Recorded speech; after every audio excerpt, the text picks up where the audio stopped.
hold up. Before we get into this, let me take you back to the year of 2003. The year that I got Dragon Ball Z Budokai on my GameCube.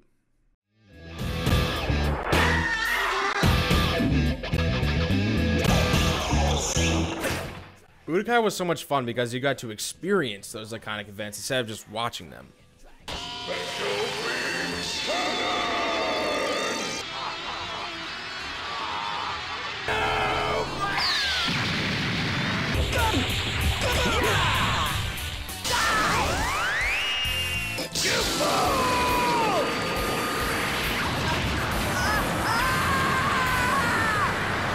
Even though it was a fighting game, it was really a Dragon Ball story game with the fighting aspects becoming secondary. And all the mechanics were derived from the show, so you had to power up to become Super Saiyan, and everyone had the ability to fly, which put you in this weird 3D space where you could dodge sideways. And for the most part, the game was fun, but it lacked depth, and it couldn't really keep people playing, unlike other fighting games at the time. Flash forward to 2015, and the Xenoverse games are released, and they follow a similar path, except you get to create your own character. But the Xenoverse games continued the trend of being great Dragon Ball games, but poor fighting games. That was until 2017, when we saw this.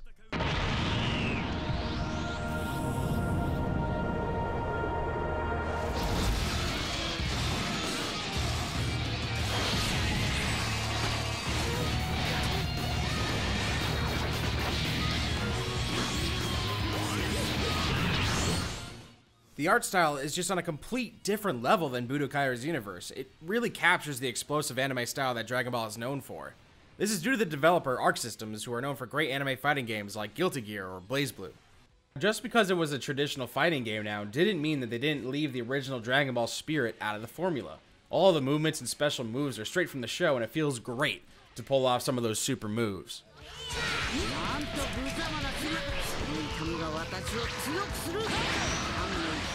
Like go on. Yeah, good thing I got like the rest of your guys down too. My guys are half out. That's good. We're glad I used it. The dramatic finishes and pre-fight dialogue have a lot of references from the show, and it really makes it feel like this game was made by true Dragon Ball fans to put this kind of stuff in there that makes you go like, oh man, I remember that. Like, I remember when Teen Gohan beat up Cell and gave him the big Kamehameha. It was awesome, and they put that stuff right in here.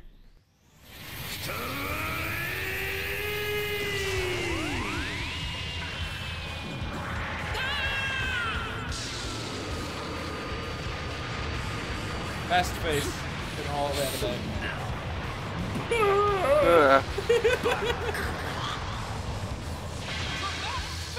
Yeah! It has a bunch of the usual modes that you'd see in a traditional fighting game, such as practice, arcade, and matchmaking, but it's kind of held back by its unintuitive lobby system. It can be a real hindrance if all you want to do is meet your friend for a 1v1, and then lag can become a real issue as well when you're in fighting. I also routinely got dropped out of the lobby, and they also try to drop you into a lobby as soon as you boot the game, even if you just want to play solo.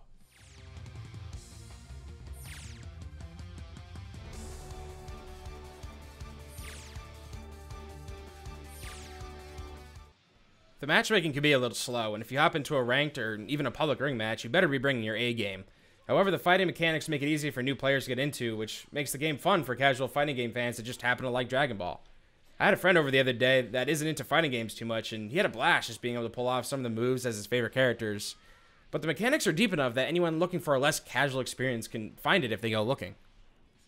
Now, the story mode honestly isn't that great. There are 3 separate arcs to play through that all have a very similar story defeating Android 21, and they all kind of intertwine with each other, except sometimes they don't, so you really don't get any kind of sense of a cohesive storyline. Like in one arc you defeat Frieza, and in another arc Frieza defeats you, and you team up.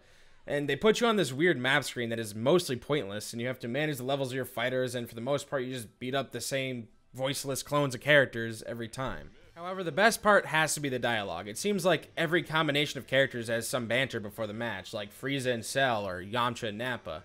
So even though the plot kind of sucks, you'll be having too much fun fighting the clones and listening to the dialogue to really care too much about the whole overarching plotline.